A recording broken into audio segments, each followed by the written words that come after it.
Okay, I think we'll go ahead and get started. Um, Hello, everyone. Thank you for joining us today. My name is Jed Kalupa. I am a senior facilitator with the William D. Ruckelshaus Center, who did 3 years of reporting that we'll talk about shortly. But before I do that, I'll turn it over to my colleague as well. Hi, everyone. Thanks for coming. I'm Bridget Kelly. I'm a Jefferson County-based consultant who worked with the Ruckelshaus Center on this housing security project. So before we get started, we're going to have a little fun with you all and just do some polling to see who we have in the room. None of this is really going to matter later, so it's no pressure for y'all, but we just like to get an idea of who's around. So first, I just want to start by asking who has participated in our report process over the last 3 years with the Ruckelshaus Center? Okay, 2 of you. Well, thank you all for joining us again today. And for those of you who are just joining us new, thank you for making time, and we'll hopefully have a great conversation with y'all today. So now for a little bit more fun questions, and this is just because we got a little creative with this one on our end. But this is a question about just understanding what the main economic driver in your communities are. This is something that you can raise your hand to multiple. We recognize that communities are diverse and have many different industries happening, but we just like to get a little bit of a sense of what's around the area. So first, raise your hand if tourism is a big part of your, or I'm sorry, agriculture is a big part of your community. Okay, so a good number of you. How about tourism? Okay. Another good amount of you.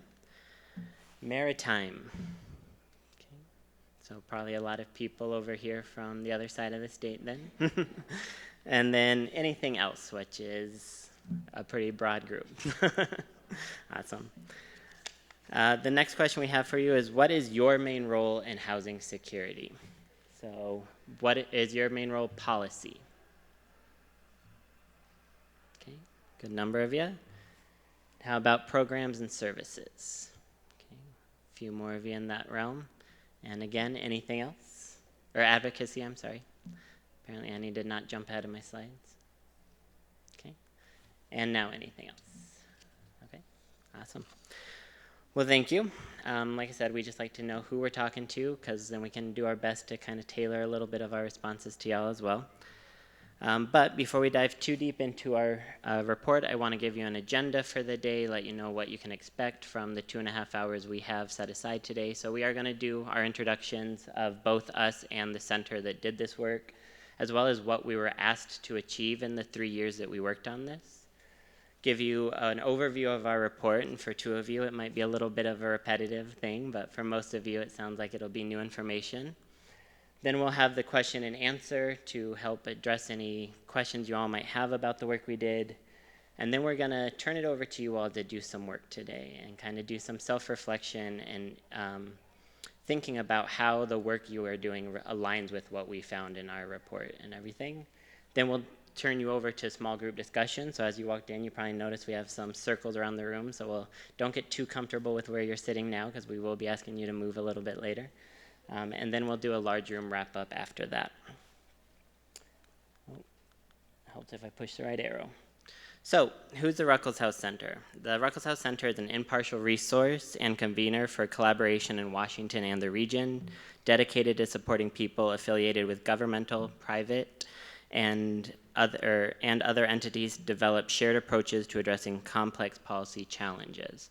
We are a center that is hosted by both the Wazoo Provost Office and the Evans School of Public Policy and Governance at UW. So we are proof that the 2 universities can work together and collaborate as well. What we were asked to do, in 2021, the legislator directed the center to conduct a fact-finding and information-gathering process around the nature and scope of homelessness and housing instability, with the purpose of facilitating discussions among individuals with various roles, sectors, and geographies to explore what is needed for the state's long-term approach to creating housing security. Over the last 3 years, more than 400 individuals with knowledge and roles related to policies, programs, and or lived or living experience around homelessness and housing have contributed their time and perspective to our work.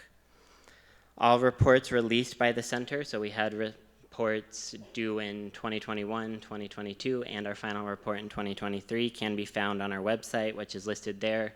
There's also some QR codes in your circles and on the back there that you can scan if you would like a quick access to those. But all the reports we did can be found on our website. And like I said, the last one of those was released in 2023 in December, and we presented that to the legislator at that time. I think if I remember right, we presented it literally, I think, about a day and a half after it was finalized, so it was a pretty quick turnaround there.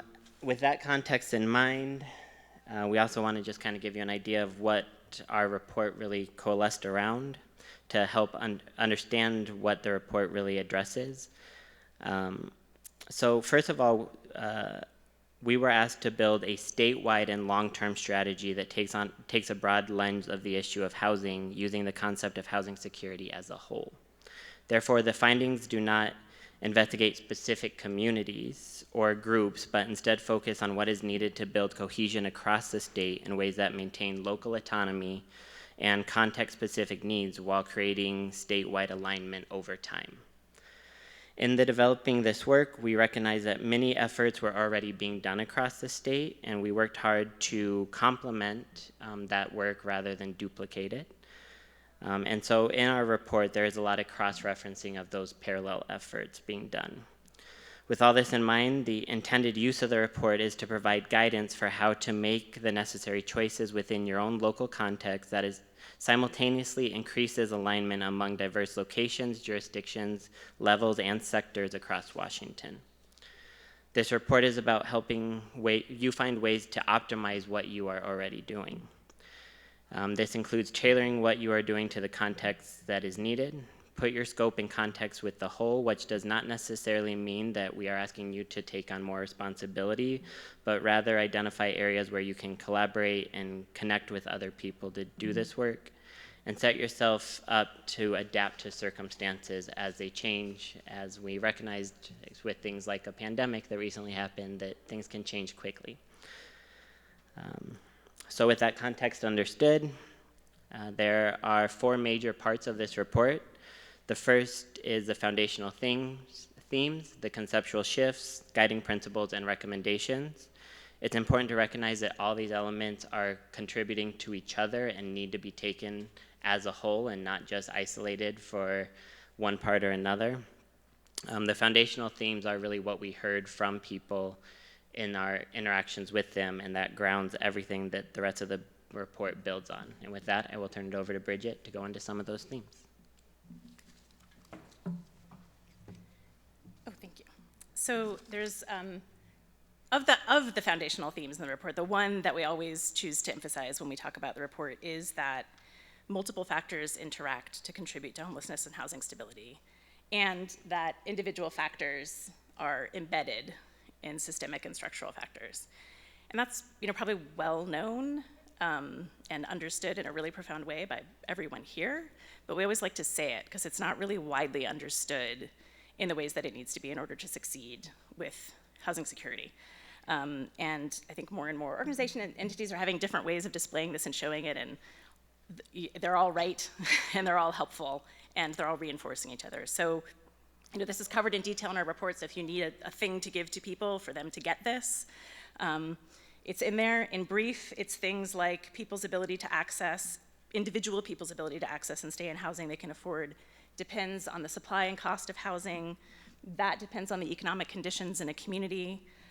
Those in turn affect a person's income and ability to continue to afford their housing. The availability and access through systems of care and support affects the extent to which co-occurring behavioral and other conditions affect people's stability in housing, and likewise, people's stability in housing affects how well other co-occurring conditions can be managed. Then racism and other forms of systemic disadvantage and societal exclusion pretty much interact with everything else on the slide. And this is foundational in the context of our work, trying to inform a long-term strategy, because it means that addressing one factor won't work in isolation from the others, And actually building a response by trying to find a root cause is actually counterproductive. It's tempting, but it's actually getting in the way. The good news is that the flip side of there being a lot of things on this slide is that there are a lot of things that you can be contributing to, and therefore contributing to the success of the response to housing insecurity as a whole. So, different levels, individual, systemic, policy, all of those things that you raised your hands about. They might need different types and resources, different factors are weighted differently in different contexts, all of that is true. And then what is needed is really a coordinated portfolio of investments that responds to the local context. Getting away from a competition for the best solution and more the portfolio of solutions that are going to contribute. So this really kind of underlies everything else that's in our report, including each of the other core elements. Jed's going to say a little bit more about the conceptual shifts and what those mean, and then I'll be back.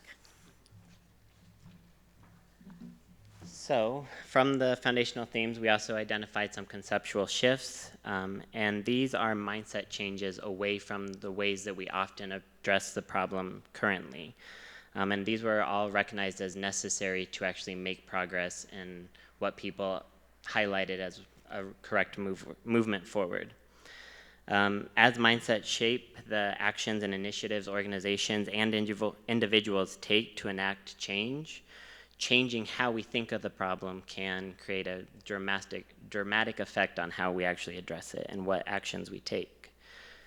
First among the conceptual shifts is a holistic understanding to multiple contributing factors to housing security and homelessness.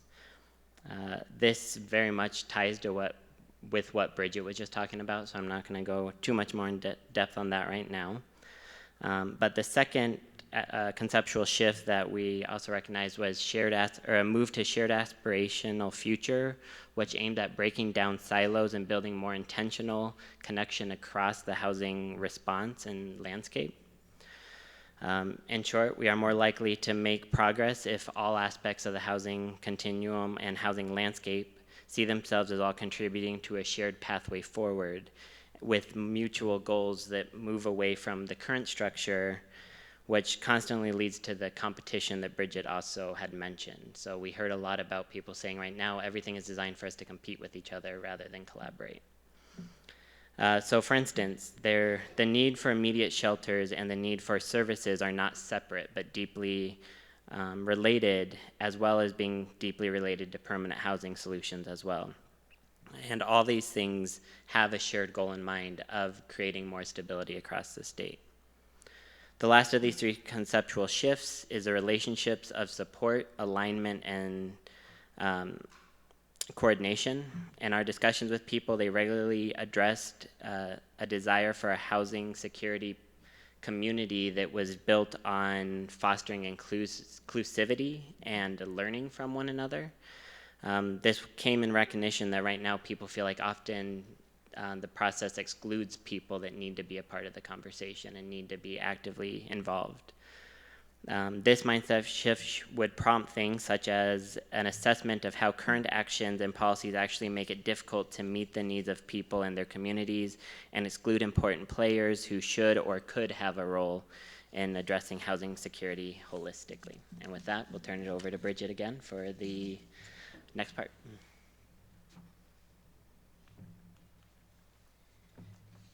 Okay, so the next of the three core elements, the four core elements, sorry, you would think by now I would know how many core elements there are in a report I worked on for 3 years. Anyway, is the guiding principles. And the legislation specifically called for the center to identify principles, which was really fitting, so we were appreciative of that insight on their part.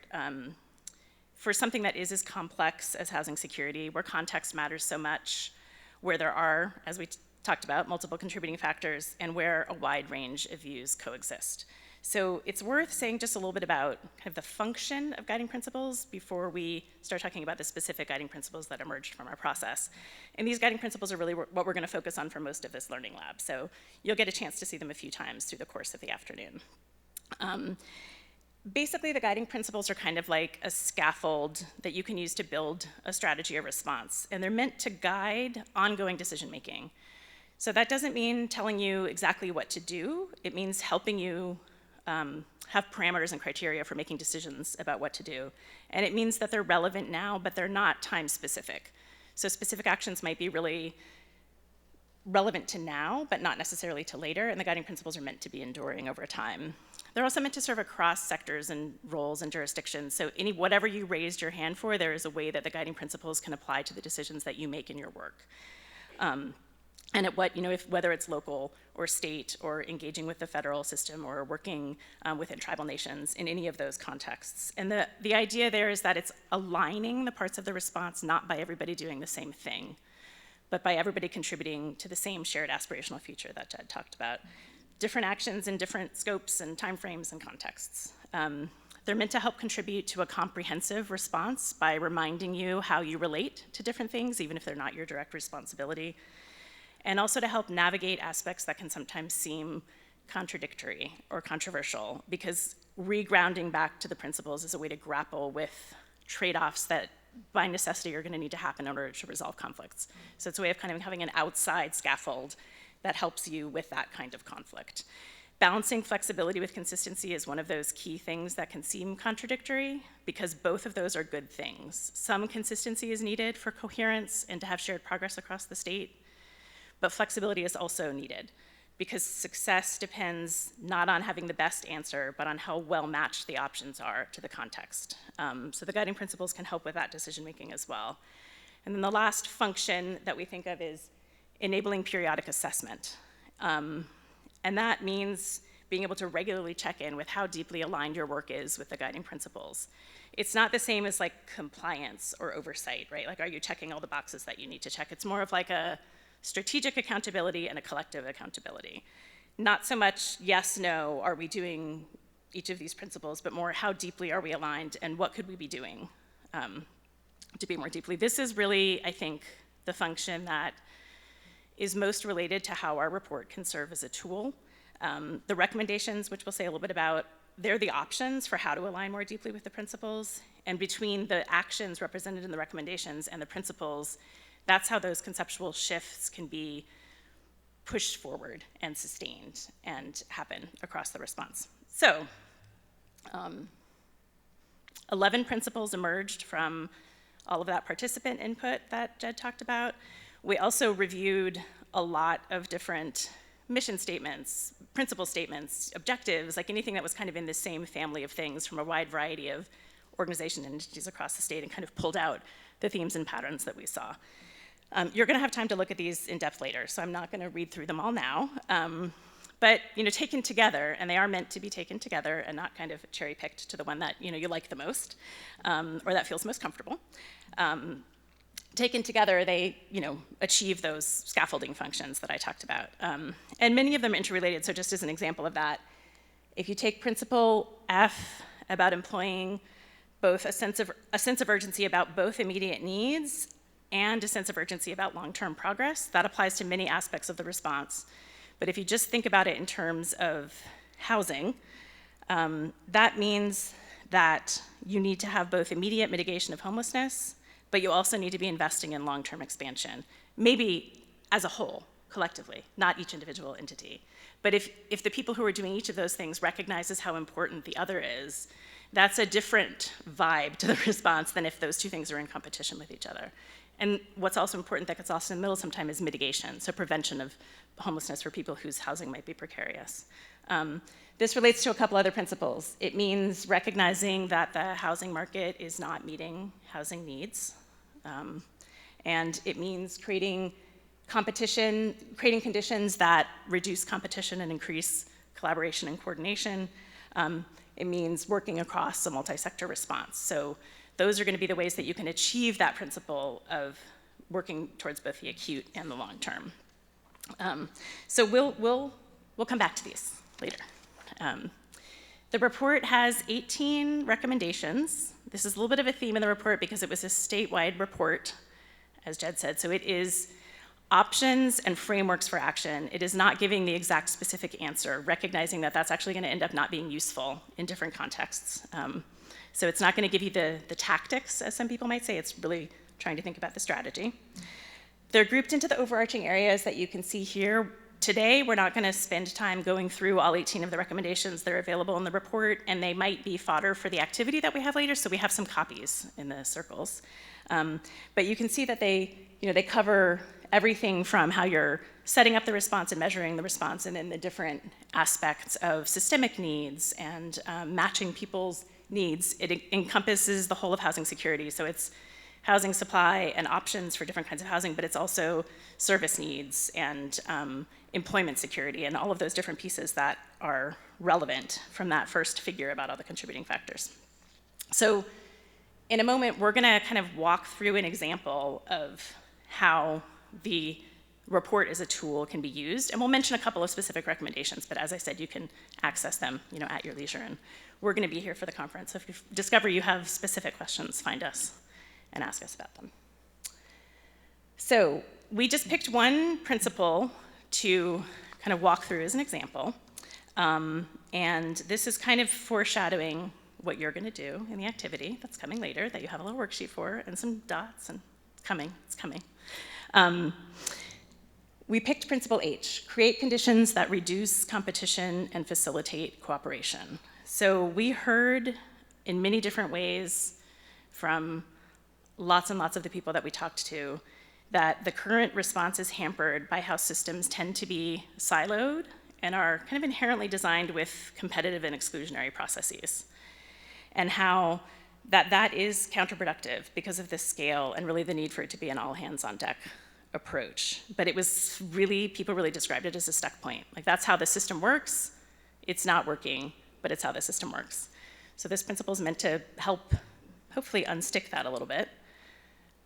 We start with some questions that you would consider just in thinking about this principle. So one is, what could you do to actively reduce competition? I lead with that because people cited and observed a lot of emphasis on making it easier to collaborate. But what emerged is that there isn't as much effort on reducing competition. And that's part of why it's stuck. Because if you're not reducing competition, all the efforts to collaborate are just never going to work, because they're always encountering a system that is inherently competitive. So not setting aside cooperation and collaboration, but thinking more actively about reducing competition. And then, what kind of cooperation is most useful? So some things might be great if you implement them jointly and people are really like hands-on together doing a deep collaboration. In other cases, maybe that's not effective. Maybe it's just having coordination that's close coordination, but each person is doing what's most relevant to their role. In other cases, in other aspects of the response, really maybe all that's needed is good communication. So this same idea that it doesn't mean everybody does everything necessarily. It's kind of fit for purpose, matched to the need. And then recognizing that cooperation does require time and resources and infrastructure. And so figuring out what cooperation is useful so that you can be strategic in dedicating those resources, time, and infrastructure is a question to consider. And then if it's going to be a meaningful part of a strategy to try to deepen alignment with this guiding principle, then there needs to be a way to track it. So how would you know whether or not you're succeeding in reducing competition? So here we have a couple of categories where there might be opportunities to replace the conditions that are fostering competition with conditions that are fostering more cooperation. And then the other box has some examples of some of the recommendations with the recommendation numbers there that discuss potential actions related to these opportunities. So I'll mention some of them. We can talk about more of them. You'll be thinking about more of them as you go in the activity today. So in the area of just implementing programs and services, we heard a lot about aligning eligibility in a more coordinated way. So it goes from eligibility criteria that are a lot about who gets left out, and more about ways that you can maximize the inclusion and the effectiveness and the continuity, so that people aren't changing, their circumstances aren't also changing their eligibility, and they're either falling off the eligibility cliff or falling into an eligibility gap. So finding ways that different systems and services have eligibility criteria that are more coordinated and potentially less in competition with each other. That also could potentially mean including who the implementers are. So a lot of people who could potentially be contributing to the response who might not be. And that might be the selection criteria for grants. It might be the capacity building that a lot of people are doing. And I think something that came up here is that it probably does mean building relationships where there is potentially kind of an adversarial feel. So across public and private sectors, across neighboring jurisdictions that might have very different sort of community values or community norms. And it doesn't mean to dismiss those differing interests, but it's trying to shift things so that you're not just not working with someone because they don't exactly align, and more finding the parameters that would help you mitigate the worries. So it's a little bit of a shift in mentality as well. The cooperation across jurisdictions is another example where rolling up to the state level, sometimes it's like the urban areas are competing with the rural areas, or the eastern part of the state is competing with the western part of the state. And different places, there is another recommendation about how different places need different things, but the housing crisis doesn't really care about your jurisdictional boundaries. People move across boundaries, people are all participating in the same system. So thinking about those geographic differences as places where you can find shared interests rather than competing interests. Policy development, aligning policy making. We heard a lot about how different areas of policy are either ignoring each other but having an effect on each other, or sometimes actively competing with each other. And so ways that you can assess policy making to try to mitigate that and look for both mutually beneficial choices you can make, or at least not getting in the way of other areas of policy that are relevant. And we talked a little bit about thinking about in accountability systems, what is it that you're measuring for? You can't really give up the things you're required to report on, but are there ways that you could be tracking cooperation and competition in order to be more aligned with this principle? And funding criteria, if you're a person who is responsible for deciding who gets what money, is this part of your expectation that both your own ways of setting up the funding and what you're expecting of the people, the entities that you are funding, what they're expected to do? So that is just talking through some of the process of thinking about all of the different domains of the response where you might be able to more deeply align with this principle. We're gonna do an activity where you walk through that for yourselves. We wanted to also just show, again, how some of the principles relate with each other, so we put up a couple of the ones that seem particularly interrelated with this one. I already included this one as being related to the long-term, short-term sense of conflict, and to the need for a multi-sector response. Obviously, we want the sectors to be cooperating and also potentially competing less. And the holistic and the interdependent part of the nature, right? That has to do with the policies, not competing with each other and getting each other's way. Fostering productive narratives, that might feel like a little bit less connected to this one, but we include it because the ways in which we talk about housing security and we understand housing security deeply affect the possibilities for what we can implement, what's the willingness to spend money on things, what actions are taken where. If you think about the example of narratives of individual responsibility, despite the reality of the big systemic circle that those individuals sit in, a different, more productive narrative to foster would be one of mutual accountability, in which individual actions are a part of that accountability, but also different sectors have mutual accountability with each other, and that already starts to deepen the sense that you're not competing with each other. You're actually in a coherent strategy for your response. And we like to remind ourselves all the time, and everyone, that we heard about narratives as part of communications, but we also heard so many different ways that you're actually reinforcing narratives. So it's how programs and services are implemented, how funding decisions are made, who's present for those decisions. All of those things are telling a story, so it goes way beyond communications. Whose knowledge matters when you're assessing evidence, all of those things are part of narratives.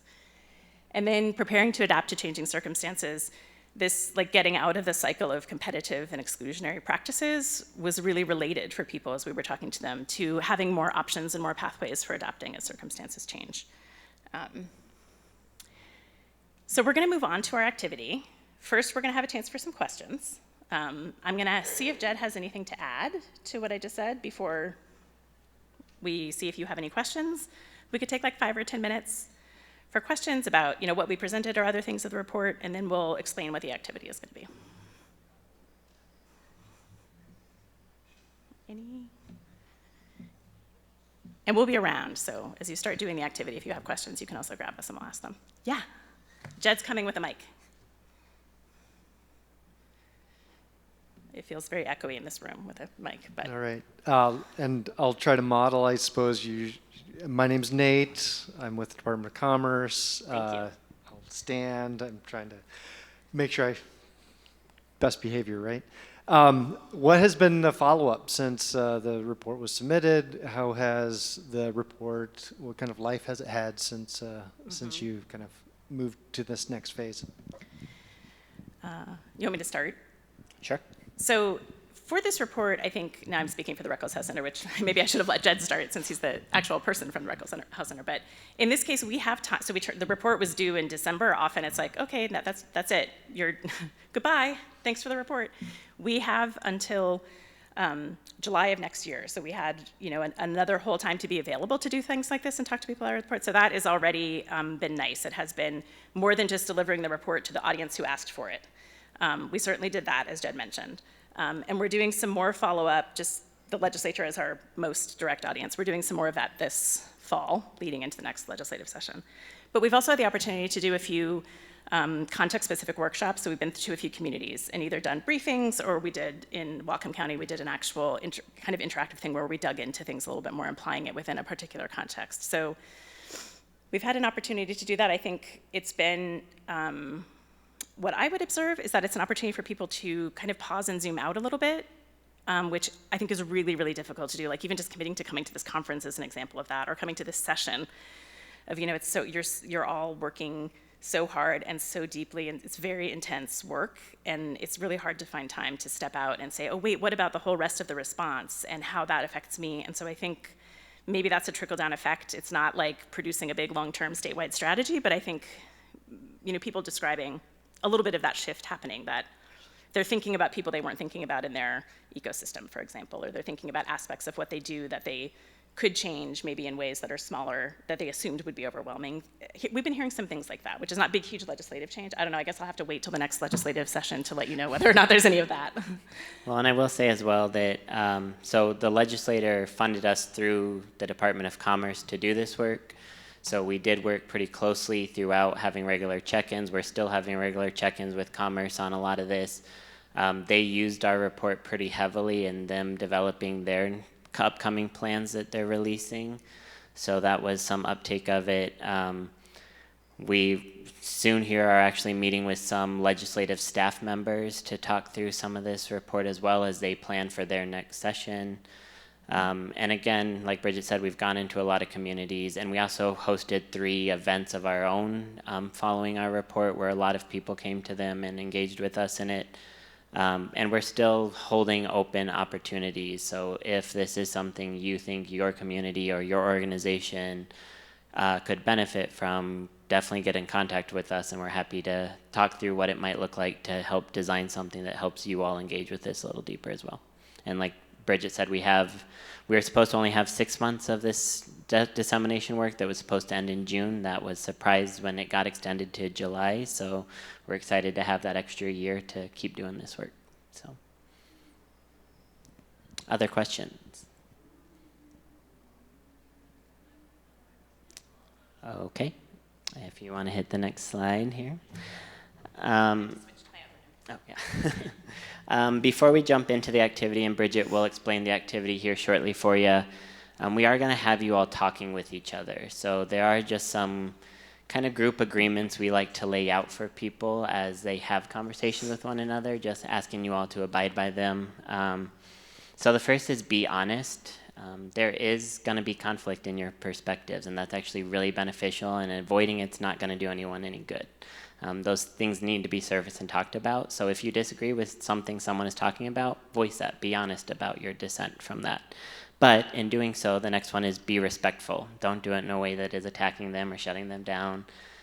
Do it in a way that is full of curiosity, understanding why they came to that perspective, helping share your perspective on how you got to your view, and talking through that. Share the space. We unfortunately have limited time, and all these conversations could go on for hours and hours. And I mean, we've had these conversations for hours and hours, as many of you do every day in your work.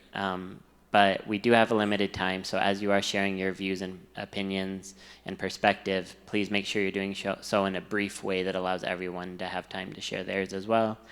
And then the last one is maintain confidentiality. What you hear from people in here should hopefully lead to lessons learned. Those lessons, take those, distribute them, take them back to your organizations. But as far as who said what and the struggles they're going through, those really do your best to keep those in here and have that conversation with each other so that people feel more confident being honest and about their perspectives as well. And with that, Bridget will explain the activity. We'll turn it over to you. Okay. So, so this activity is going to be about applying the guiding principles each in your own context, given that we don't have a shared context. You have very different roles and come from very different places. And it's going to have a couple parts to it. In brief, we're going to have a little self-assessment activity and a little bit of individual workshopping of ideas and actions. And then we'll prompt some discussion and exchange and workshopping with each other in small groups, and then we'll come back together as a group. So all of those group agreements apply even when you're working on your own. Be kind and respectful to yourself, and be honest. And when you have a fight with yourself in your head, be, thoughtful and creative about how to resolve it. So it does have many parts. So we're just going to give you kind of instructions for each part as we go. The prompts are also going to be on the slides. They're going to be in your materials. We'll be walking around. So if you forget what it is that we mean for you to be doing, don't worry about it. We'll help you out. Also, we're not going to have a fixed time for a break. So if you need to step out, feel free to do so. Hopefully by now you've seen their bathrooms right on the corner and water out there. And so take a break as you need it. And if you don't have a workshop packet, Jed will bring you one. Anybody still need one? We'll give him a second to walk around. And I don't know, he got the walk around job for this half. I'll do it later.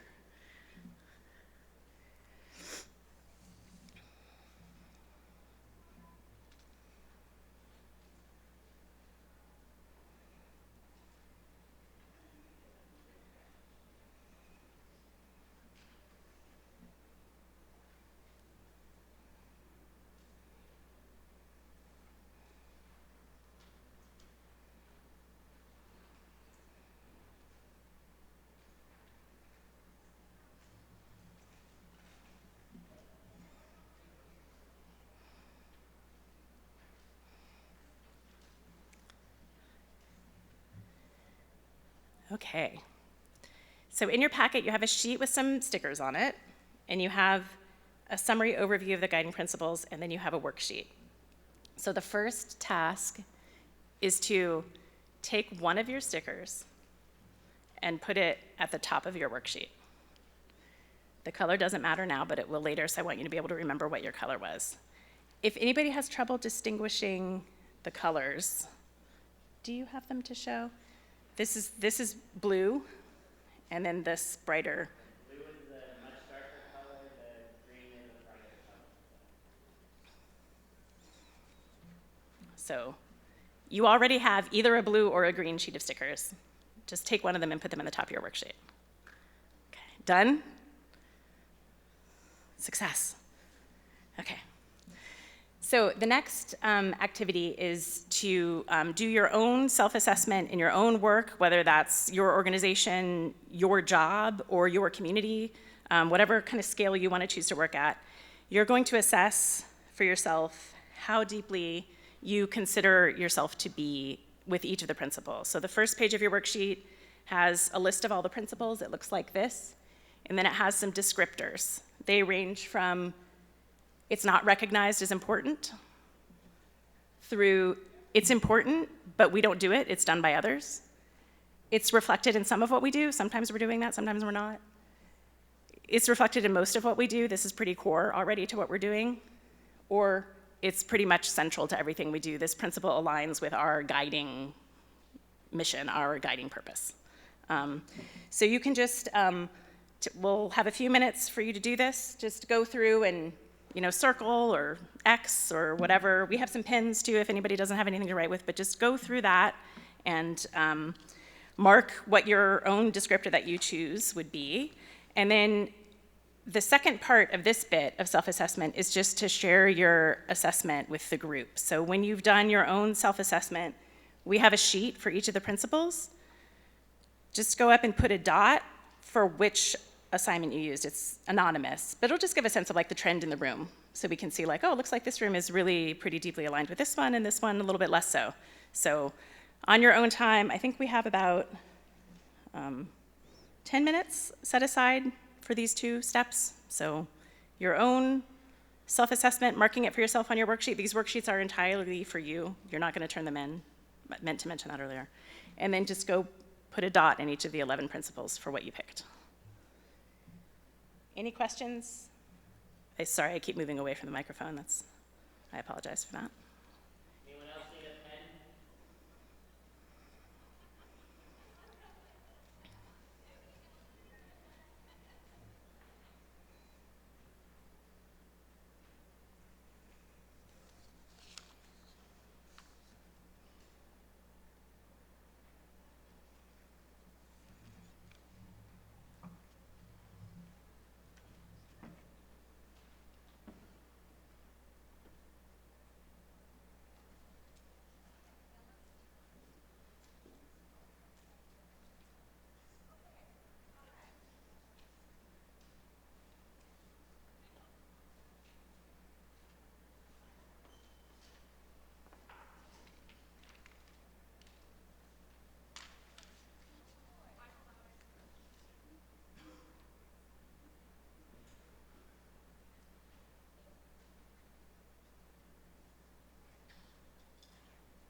And as you all get ready to put your stickers up here, remember you don't have to do it in order, so you don't have to cluster, but. Also, if anyone has limited mobility and you don't want to get up or this is challenging for you to get up and do the walk, just raise your hand and we can come and do the transfer for you.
before we move on to the next part, I also just kind of want to draw attention to the trends we're seeing. It seems like there's very few that are not viewed as important, or they're a little bit more towards the end of some of these that are done by other people and not by my organization. I will say I'm not quite surprised to see where majority of the stickers did go into not viewed as important in my organization happened to be on the reducing competition part. That very much sticks with what we heard. But yeah, I just wanted to kind of draw attention to that. And this is why we have this, so at any point also feel free to go look at where other people put their stickers and recognize where different people are putting different efforts. And with that, I'll turn it back over to Bridget to talk about the next steps. Okay, so we have another little bit of individual work time. This is what happens if you have two introverts design facilitations. It's like sometimes you just need to sit quietly and think for yourself. We'll talk later. So this is going to be kind of like going serially through the pages of a worksheet. We'll just do kind of a little bit at a time so that you're not overwhelmed with instructions. So on the second page of your worksheet, you'll see a place to pick just one principle where you selected one of the last two descriptions, so pretty strong alignment, either reflected in most of what you do or central to everything that you do. So we just want you to spend a little bit of time reflecting on why you assigned that descriptor to that principle. There's some prompt questions on the worksheet. And we have them. Did I just? Sorry, okay. They're up here and they're on the sheet. You don't have to answer, this is your worksheet. You don't have to answer them all. You can reflect in whatever way you want to, but here's some prompts to help you. So that page 2 of the worksheet is a principle where you were kind of strongly aligned. Pick one, kind of think through why you put that. The next page is the opposite. So pick one of the principles where you marked it either, not recognized or maybe viewed as the work of others. Maybe reflected in only some of what you do if it's one where you'd really like it to be reflected in more, like one of the ones where you would like to be aligned more deeply. And then go through and, it's very similar reflection questions, but from the opposite perspective. So one where you're really strong and think about why, and then one where you'd like to be deeper and think about why. We'll have about 10 minutes to do these reflections, so divide up that time any way you want, and then we'll move on to the next reflection exercise.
Okay, we're gonna move, you can always come back to these at any time if you do something else faster or tomorrow or in a year. They're meant to be enduring, as I mentioned. So we're gonna go on to the next thing, which is gonna mean that I have to put my glasses on.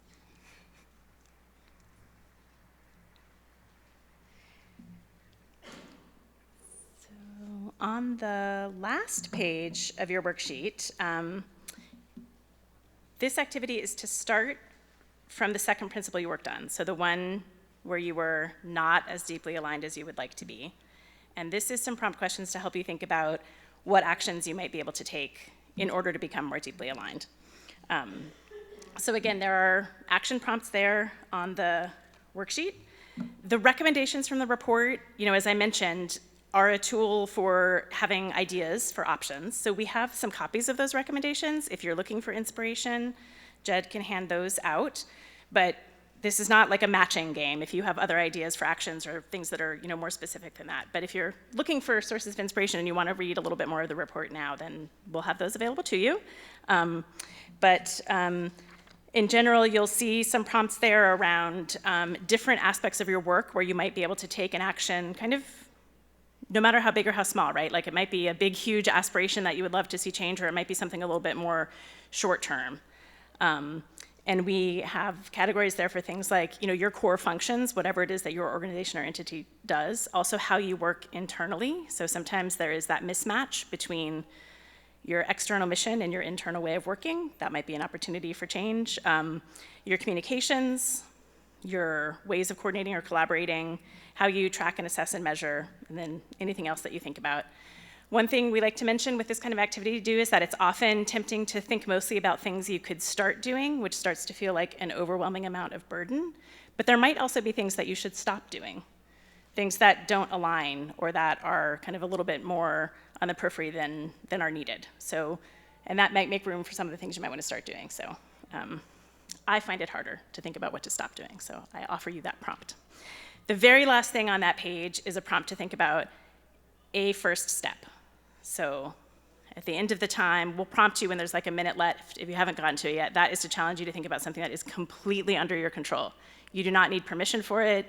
You don't need buy-in from anyone. It could be tiny. It could just be like, I'm gonna go read something, or I'm gonna go introduce myself to someone, or it might be something bigger that you have control over, but that one first step that you can do in the next couple of weeks, that you don't need anyone else's permission or help with. Does that make sense? So Paige, I think we have it on the slides also, the prompts for this. Oops, yeah, this one. If you do need some inspiration with the recommendation, raise your hand and keep your hand raised.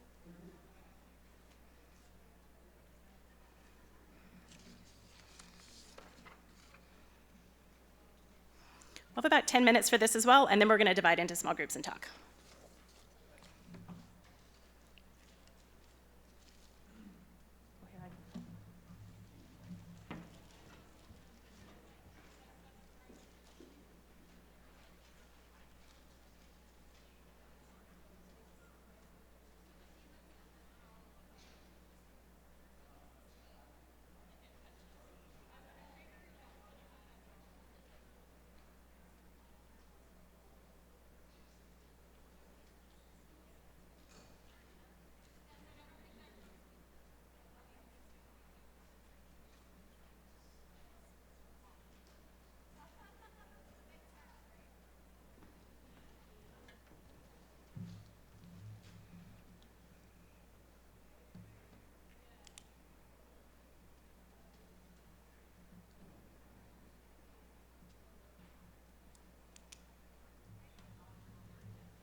So if you haven't gotten to your first step row, I encourage you to just take a few seconds and think of something you could do.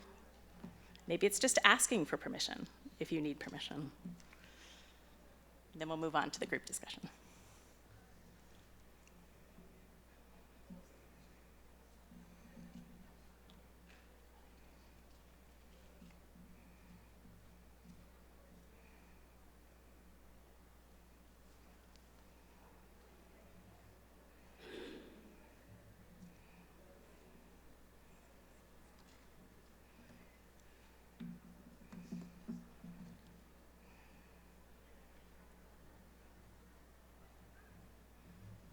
Okay, so we're going to now move into some small group discussions based on the principles that you picked to work on pages 2 and then pages 3 and 4. Page 2 and pages 3 and 4.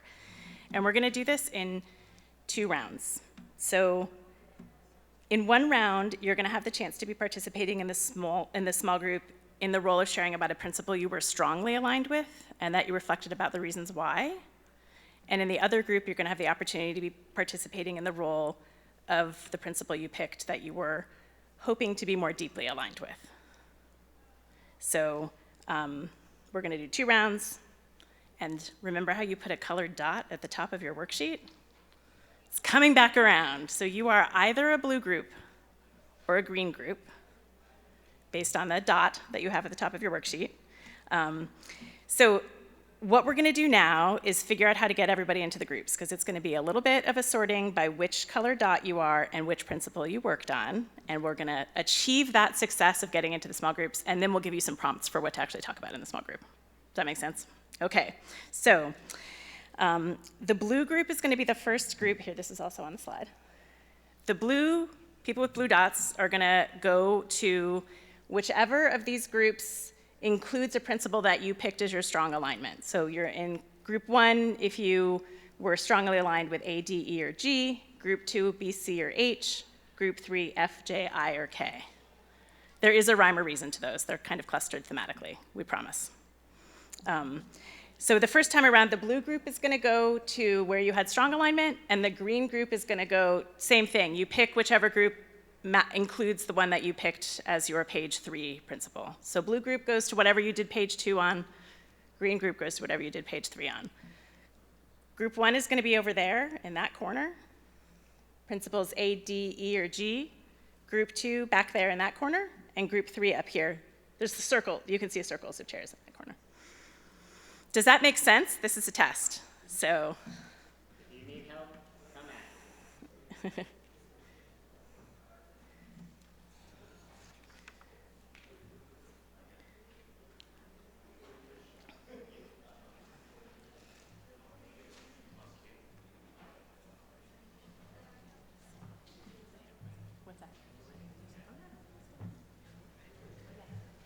And as you're sorting, I'll let you know kind of a little bit of rhyme behind our reasons here.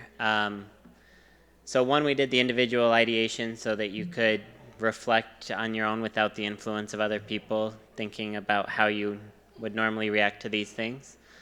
But now as we get in these groups, we are purposely clumping people together based on half of you ideally will have said that this is not something we're good at.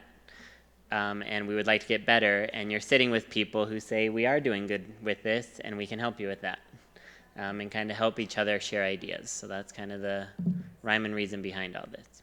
So.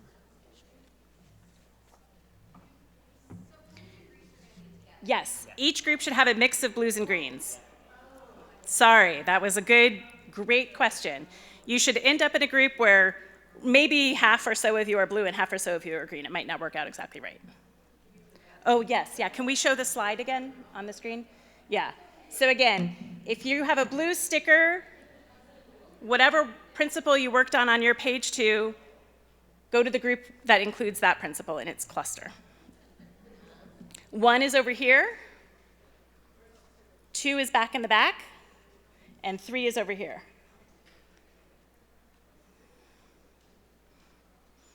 Now, it won't necessarily be one-to-one, right? Because we have a couple of principles in each one, but we did kind of put principles together that were related to each other. So even if you didn't even if you're not matched one-to-one on the principles of strong and opportunity to deepen, hopefully you'll still be able to kind of have ideas for each other and do a little bit of exchange. Everybody found a place to go.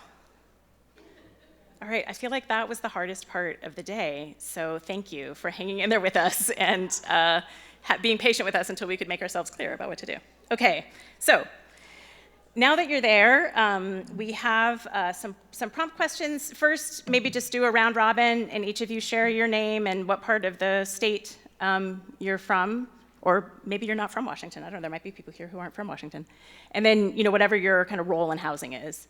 And then just go around and each of you, share which principle it is that you're talking about and whether it was strong for you or, I'm trying not to say weak, because it's not about right or wrong, it's about wanting to be deeper. And just share one thing about it, so if it was something you were strong on, just one of those things that you identify that helps you be in alignment. And if it's one that you're trying to be deeper on, just share something that you were excited about when you had your action ideas. Does that make sense? And then once you've gone around the group with that round robin, we just have some discussion prompts here, and we're just gonna let you self-facilitate. If you get stuck and we notice it's quiet, we'll come around and ask some prompt questions. But it's sort of what benefits come from aligning it, what trade-offs might you need to consider. Definitely, for those of you who this is an area where you feel your organization or you yourself are really strong, and other people have to say something about what they're struggling with, just share ideas with each other. I always like to ask the question, how will you know you're making progress? So that's up there. And then because it is kind of a mix of principles, you just might be noticing some connections across the principles that might not have been obvious at the beginning. That might be something interesting to talk about. Yeah? So we'll leave you to it. We'll circulate a little bit. And then after probably about 20 minutes, I think we set aside, then we'll switch roles. We'll give the instructions again. Everybody know what you're doing? Any questions? Yeah? Okay, thank you.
I'm going to try to gently interrupt to say that we're going to switch groups in about a minute. So wrap up your last burning thoughts.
Okay. I hate to draw this conversation to a close, but we're going to have another really good conversation. So let me just.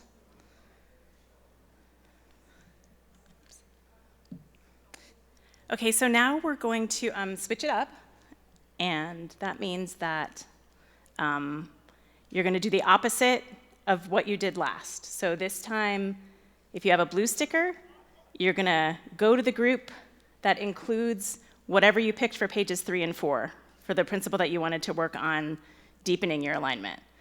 And if you're a person with a green sticker, now you're going to be the voice of hope. You're going to go to the group that has the principle you identified as one that you were strongly aligned with and reflected on why that was so that you can share that with your colleagues. So the clusters are the same. So blue is now your page 3 and 4, and green is now your page 2. And cluster 1 is still over here. Cluster 2 is back there in the back, and cluster 3 is over here. Some of you may end up being in the same cluster, just strong on a different principle.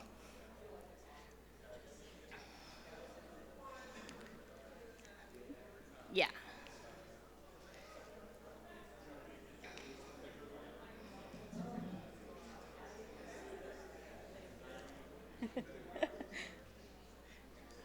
Making sure you get in a few steps while you're in here.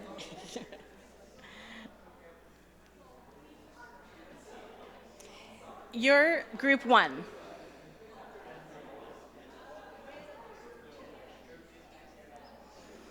So group 1 is up here in this corner, group 2 in the back by that door, group 3 over here. Blue is doing your looking to deepen page 3 and 4 principle, and green is doing your strong alignment page 2 principle. And again, you should have a mix of blue and green in your group.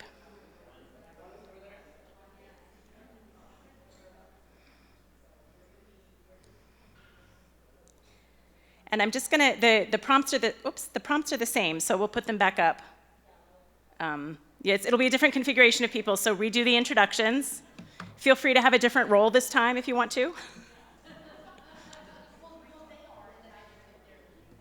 Can we put the slide back up? Yeah, perfect. Let me be sure I'm on the right one.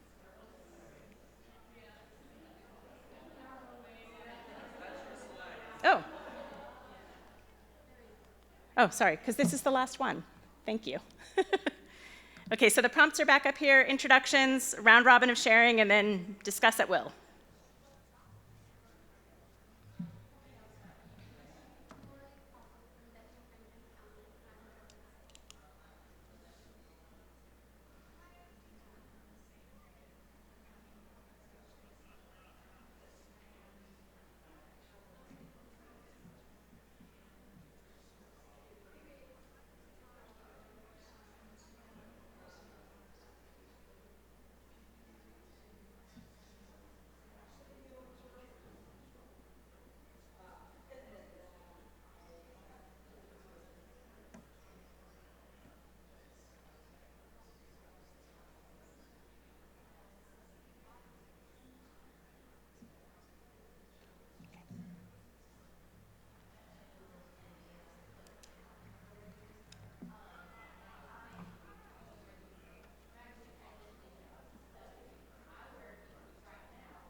We have about 1 more minute to wrap up your current thought and share any last burning thing. Then we'll come back together as a group.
Okay.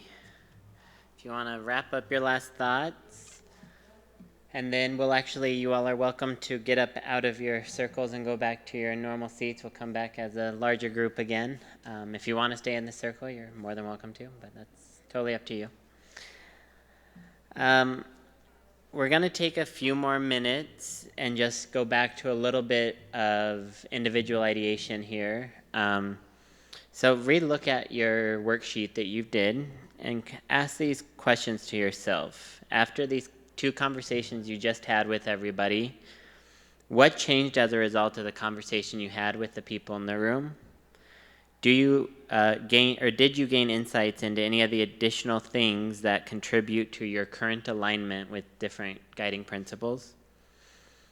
Did you get any new ideas of actions you could take to help you align more with guiding principles? And did your first step that you put at the end of your packet, did that change after this conversation? So just take a few minutes, look over everything, and ask yourself those questions. And then we'll come back and have a larger report out session with everybody.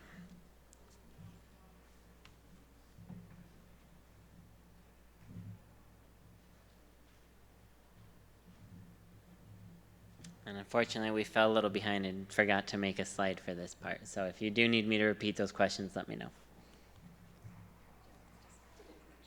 Yeah. Did anything change is really what it comes down to.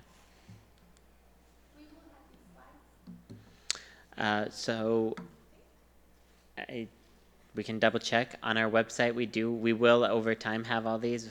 We found out today apparently there's 76 slides. We did not go through all of them today. We have been building this over many presentations, but our plan is over time to post these on our website as well so that all of the slides are available to people for context. But if not, we're happy to, you can email us. Yeah. Yeah. We'll put up our contact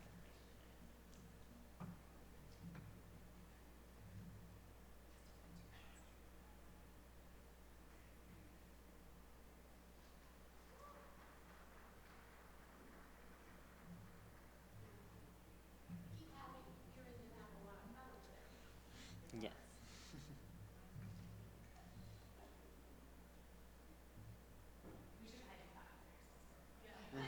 You were doing a great job.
So, is there anyone who would like to share out something that changed following their conversation?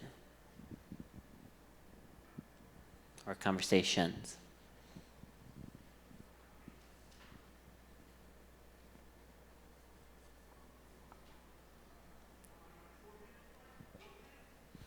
Okay.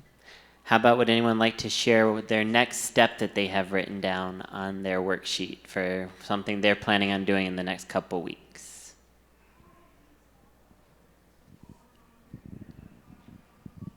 No one wants to. We take promise to the mic? clap for you if you share. Yeah.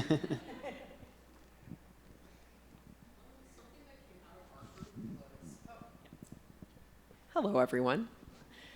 Something that came out of our group discussion, I think a lot of us agreed with this, is that lack of dialogue between agencies and between maybe non-governmental organizations. A lot of us were from PHAs, so that kind of framed the discussion, but that it's just, we don't have many opportunities to get together. We looked up contacts I shared before we came here. I'm from Seattle Housing Authority. We were thinking, oh, let's see who from Tacoma Housing Authority or who from KCHA is coming. And like our contacts like don't work for those organizations anymore. So it's time to take advantage of this, and something I'm gonna do in the next day is attend some of the networking events and purposely seek out people from other organizations and agencies who maybe are engaged in some of the work that I want to be doing, or have a roadmap for some of the work that I want to be doing, or lessons learned, and really just have a conversation and figure out what I don't know. And I'll say that I think that also connects with the conversation that was happening second round, group one. You know, something I've observed while having these conversations with everyone is networking with people in the service industry or any of that with you all is often put on the back burner because you are responding to acute needs. And totally understandable, completely justifiable, especially when we're trying to maximize funding and all that. But again, this goes to that conceptual shifts in some ways of where are we investing time that in the long run will also help us do our jobs better. And so sometimes that upfront investment in building your network as providers can really help so that down the road, things are a lot smoother and easier because you know those contacts, because you have those networks, because you're helping each other connect more frequently than, I mean, this conference is a great time to do those connections, but if you're only doing it once every year, and I have a feeling that not everyone's able to come every year, once in a while really might not be enough to make sure you're able to maintain those networks in a way that is helpful to the people you are helping on a day-to-day basis. I don't know if you want to add anything, Bridget. Any other insights drawn from your conversations today? Or I have more questions as well. But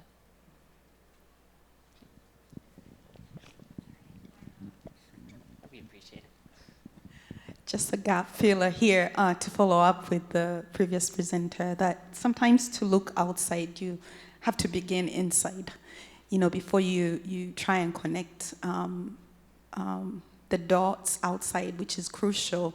Sometimes it's good to look within. So one of the things that I wrote down for myself is to really facilitate an environment within our department where my staff can be connected to the why, because in order for us to sort of build connections between the different sectors and all that, you kind of have to connect those dots even within your agency. So I'm looking forward to doing that, more of that with my team.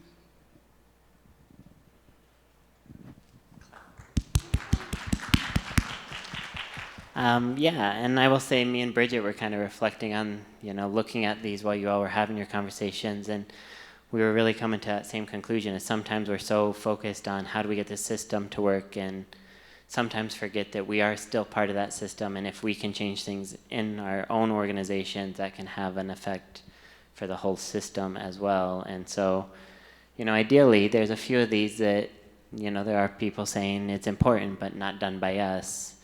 And not overnight, but ideally over time, everyone will start shifting more to those yellow and green areas with each of the recommendations, that at least you're considering it in some way in your organization. And if everyone is considering all these 11 things in some way in their organization, even if it's not central to them, that can hopefully create a change. And again, it's not going to happen overnight, but part of it is that internal reflection on our hiring practices, modeling the hiring practices we're advocating other people do, and those types of things as well. So just small things like that can really make a difference. Did you want to add to that? Or? Yeah, I think for us, that's hopefully one of the takeaways, is that it's not the overwhelm of everybody doing everything that has everything to do with all of these principles and all of these recommendations, but some of those prompts about the action ideas that are just embedded in the day-to-day. It's not like you need to make sure that this principle is happening everywhere in the state all the time, but if everybody did the small things, that would really add up. So it's like both of those scales at once. So we're always mindful of a report like ours just introducing overwhelm, because we were overwhelmed because our scope was everything about everything that has anything to do with housing for now and the next 40 years. So we're empathizing with the overwhelm, but that idea of just being able to pull out things that are in alignment but not responsible for the whole is what we're hoping you'll be able to take away. And I think part of that's also recognizing that when you feel that overwhelm, again, it's not always saying that you have to do it today, but can we make small moves to do it in the long run? And if we decide that it's not something that we really is in our purview, are we at least making sure that we're not getting in the way of other people who are doing that and that it's in their purview? And that we're making that choice very purposefully and justifiably to say it's not what we do, but other people are doing it. Because sometimes it's just unintended consequences that we're not doing that. We just haven't had time to think about it, or we're so focused on these other things we didn't really consider that. And that's okay. And so we're not here to shame or judge. It's really then, okay, what can I change to just turn that needle just a little bit? So, any other people would like to share some ideas that they heard they think it's great for everyone in the room to hear?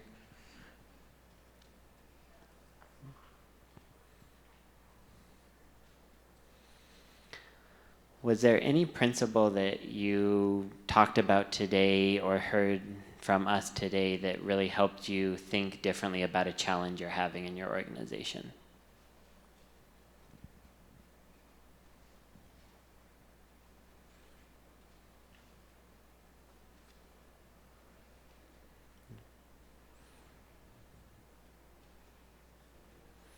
Okay. Well, if there's no other comments, Bridget, do you have any? No, I think we can wrap up. So just some wrap-up ideas.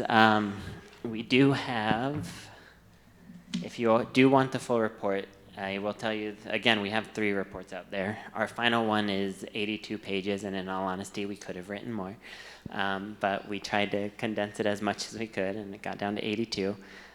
So even the documents you have today, the guiding principles, the recommendations, those are actually just from the executive summary. So if you are more curious about those, you can go to the report and dig deeper into what ideas went into creating those, and just understanding them more deeply.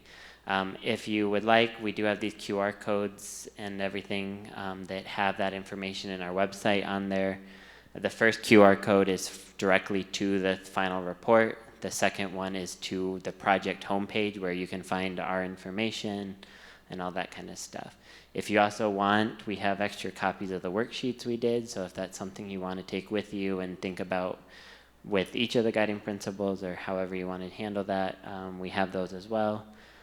Bridget, any final comments on that? I think just thank you. Thanks for coming. Thanks for participating. Thanks for reflecting with us and reflecting with each other, and we really appreciate it. We're going to be here for the rest of the conference, so we'll be learning a lot, but if you think of something and want to ask, just grab it. And we are going to be posting, the report is all there, but we're going to be posting some of these use materials. As we've been doing different facilitations and stuff, we've been acquiring them. So we're going to put those up so they'll be there in perpetuity if you wanted to do any of these kinds of activities in your own context or with your teams or whatever, and wanted to use any of the stuff that we've used here, but also in some of the other communities we've worked with. Those will be up there by the end of the year. So you can check back on that project page. Yeah. In short, you are welcome to plagiarize anything we've done. We encourage it in our field. So, Yeah. thank you all so much. Thanks.